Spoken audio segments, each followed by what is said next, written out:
Afternoon, everybody, as we enjoy the beautiful Cleveland springtime again.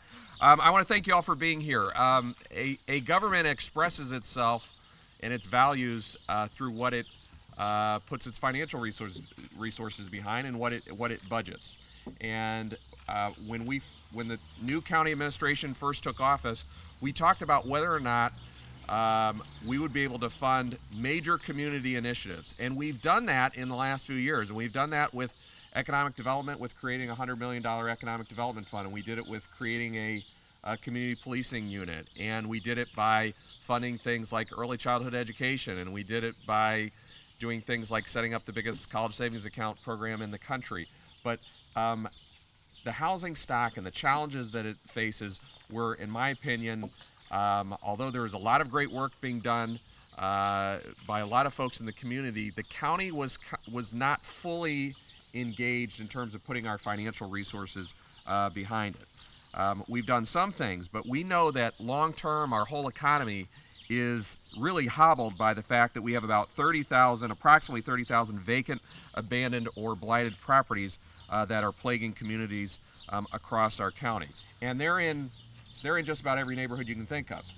And not just the poorest of the poor neighborhoods, but middle-class neighborhoods and even some that are doing better than that. And they're not just a problem for those properties, they're dragging down everybody's quality of life. They are leading to crime, they're leading to lower property values and less sustainable communities. And that's the reason why we made a decision that we are going to really have the county government itself engaged in a big way financially to try to address that. Later today, we're officially introducing legislation to the Cuyahoga County Council that marks our first major step towards addressing this problem and joining with all of our partners that are here today and joining their good work. In short, what the proposal is going to do is create a financing mechanism that is going to float a bond for approximately $50 million to help with demolition, to eliminate vacant and abandoned properties like the one that I'm standing in front of today. What that's going to do is it's going to help free up land for development. It's going to cut down on crime. It's going to improve local property values, and it's going to make sure that we've got a more sustainable recovery in years to come. I announced a proposal at my State of the County speech earlier this year, but we went through and we've done our due diligence, and I just want to talk a little bit about what we've done since then. First of all, we have verified, and we've been having conversations with the council about this, that we've run a tight enough ship financially that the county can afford to do this. We have the financial ability to actually put these resources behind this $50 million fund. Secondly, we've been engaging all of the partners that have been working on this issue for many, many, many years, because they are the subject matter experts on this. We are not. They are. And we have been relying on their advice and good counsel in this. And that's everything from organizations like VAPAC and the Western Reserve Land Conservancy and others.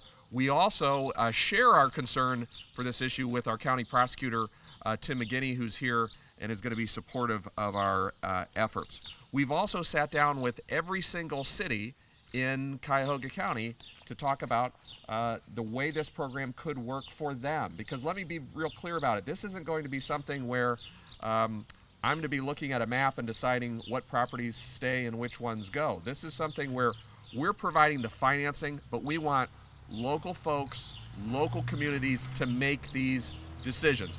We can help empower their decisions by providing financial resources, but we're not looking to make the decisions. That's something that should be done on a community by community basis and not done out of the county administration building downtown. I'm again asking, and I've had very positive conversations with the county council. I think we're going to get a lot of support, but that process begins officially tonight. I'm also very proud to be joined by two of our leading advocates on these issues in Northeast Ohio. One is Jim Rokakis, who heads the Thriving Communities Institute. He's going to discuss the magnitude of this problem and its causes. He's gotten national recognition for his fantastic work in this area from when he was even going back to when he was a councilman, but certainly as a county treasurer for many years, and now the great work that he's doing. You're also going to hear from Frank Ford, who runs the Vacant and Abandoned Properties Action Council. He's going to share some evidence about the impact that this has regardless of neighborhood, and also show the evidence that a demolition program that's done in the right way will improve everybody's property values. We know that this is a big problem. We're not saying this is going to solve it entirely, but this is a very strong message that the county is going to be fully engaged in this very, very important work. And we're proud not just of the proposal, but this coalition.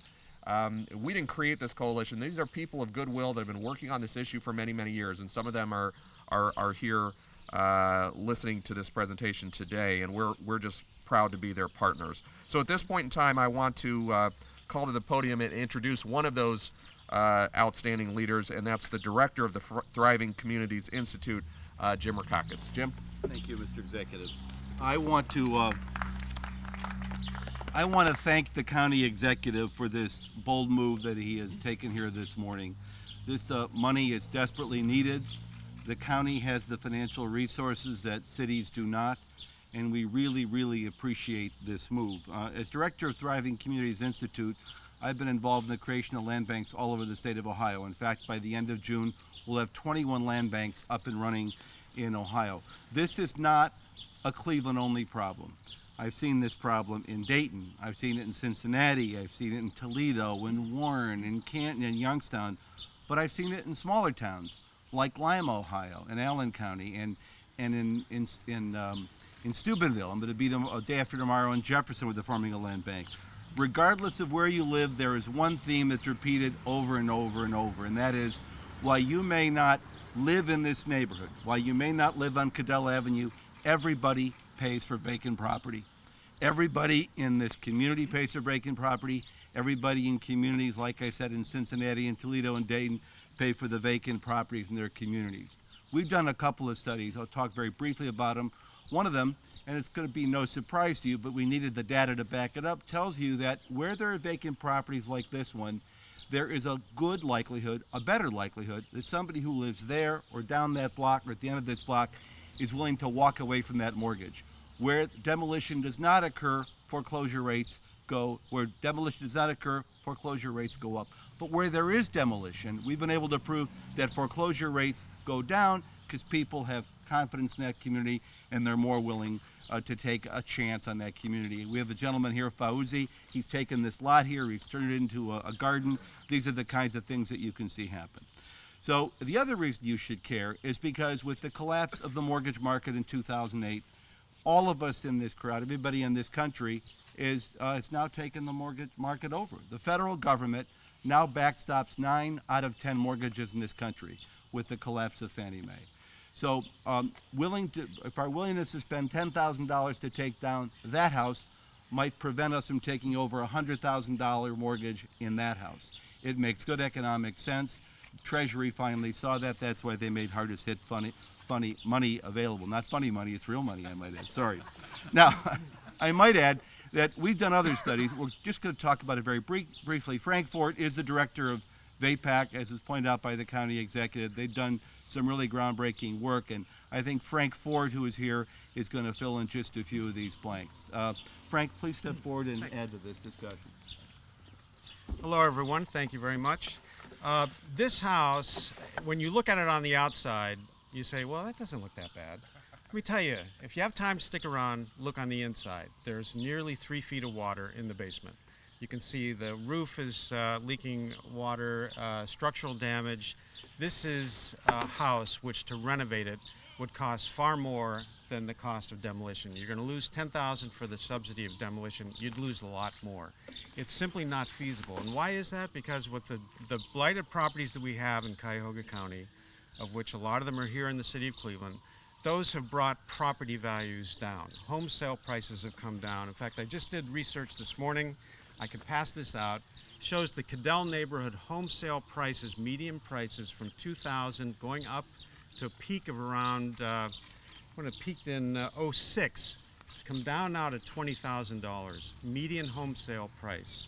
So the sooner we can remove blighting influences, the sooner the market will recover. There are several things four things I can think of that really are that you can document that are the negative outcomes of this. Number one is, as I just said, with the home sale prices coming down due to blight, rehab is not always feasible in a neighborhood where home sale prices have come down. Second is the neighbors who live here, their equity in their home has dropped because of this. And for some people, that's their life savings. Third, the revenue that the county collects for schools, police, fire, that's come down and suffers because of this. And finally, what Jim was referring to, because the core city, the revenue for taxes has come down, that puts a greater burden on the outer suburbs to pick up. So Jim was right when he said everybody's paying for this. Last thing I'll say is that in addition to the numbers, there are intangible things. Imagine you're here at 7 o'clock tonight when the sun goes down, and you live here. And you have to think about, this is a vacant house. Is it going to get broken into next week? Are my kids safe? And these houses, they're boarded up right now, but in a couple months, it could be broken into again. It gets boarded up, it could be broken into again. There's a substantial fear of just being here. The last thing is, why do we need to do this? To restore confidence. We need to send a message to the people on this street and these neighborhoods that there is a chance for things to come back. We just need to address these blighted homes. Thank you very much. Hi, Tim McGinney, the county prosecutor. I want to make another argument from a different perspective. Why Cuyahoga County cannot afford not to put this investment into this program. I fully support the executive, FitzGerald, and council when they support this. This is a tremendous program for our future because there is a direct relationship between abandoned properties and crime. The highest crime rates, the most dangerous crimes, occur in areas with high incident, high numbers of foreclosed and abandoned properties. The last Cleveland police officer, Derek Owens, was killed investigating a case at a abandoned property. We've read high publicity cases where the public knows about where children are raped and attacked. I was reviewing a case this morning that we just solved. Unfortunately, the killer is dead, or fortunately, whatever way you want to look at it, killed a 14-year-old girl in a house right next to her home in Cleveland. Took her into an abandoned home right next door as she was coming and going between her house and her grandmother's house and killed that little girl. We've now solved the case. We know who did it, but it was the availability of the abandoned homes. The abandoned homes are the centers for all types of dereliction, not just rape, but drug sales and others. The crimes we've seen out on 93rd, the unsolved homicides out there, are taking place around abandoned homes. And will be a drop in crime and a following public confidence when these abandoned homes are removed. If we believe in our county and we believe in our city, this is a solid investment. If we don't remove the abandoned homes, the crime will not drop and it'll have this continuous negative effect on public confidence, and it has the economic effects that the prior speakers have been referring to. So this is a very necessary investment. This will be a fruitful investment. Now, there's only a couple abandoned houses on this street, but it has a terrible effect on the other people on the street and their confidence. And no one is going to buy a house where houses are starting to abandon. Cuyahoga County in Cleveland is not Wayne County in Michigan or Detroit. We have a problem that is manageable, and this program will conquer it. I'm confident, and I thank the executive for bringing it forward. Great. Any questions? Could you explain how this will be paid back, the bonds? Well, we're not necessarily looking for a payback on it. I mean, you could say that the payback is going to be through increased property values in the long run, because as has been pointed out, I don't just see this as a cost. I see it as an investment. So it's not as if when the cities that end up drawing down on these funds use them, that we're going to say, okay, now how are we going to be paid back on it? We're seeing this as an investment that we're making. But the fact is, for instance, if this house is taken down, every house around here, their property values go up, and eventually, in the long run, I think the county does make its money back, because I think it's going to be worth more than $50 million in increased property values. Any other questions? How did you arrive at $50 million? You know, we'd thrown around different numbers in the last few years, and those conversations, we had talked about even in the first State of the County speech that I had given, whether or not we would land on a number. And I wouldn't say that $50 million is a magic number. I'm sure there'll be some discussions about it now as we have the legislative process through County Council. But we think that's first of all, we looked at what our own financial capacity was, and we looked at, after having discussions with our partners that have been working on these issues, what would be a number that we would thought could make a major impact. Now, I do expect that once it goes to council, there'll be some people say it should go a little bit higher, and some people will say it should go lower. We also didn't want to overload the capacity of the organizations to do the demolition. So $50 million to me, spread out over the next couple years, is both big enough to make a difference, but it also doesn't overwhelm the capacity of us to work with our community partners to identify the right properties and get them knocked down and restored to sustainable properties again. Could you explain the process a little bit? Like, how are people actually going to decide which houses to bring down? I know the way it works now typically is someone might bother their council person, like in the city of Cleveland, until they That doesn't work. I can tell you that has almost no effect. I can tell you that's right. That's right. Well, this is again where I would say, first of all, we've had these discussions literally with every single city in Cuyahoga County, all suburban and city of Cleveland, in the last few months. I mean, these discussions have been ongoing, but we've been talking about what process works for them, because, Nick, I would just reinforce that this is not something where the county is going to be saying these are the properties that are going to be knocked down, because we don't want to impose that from the county building.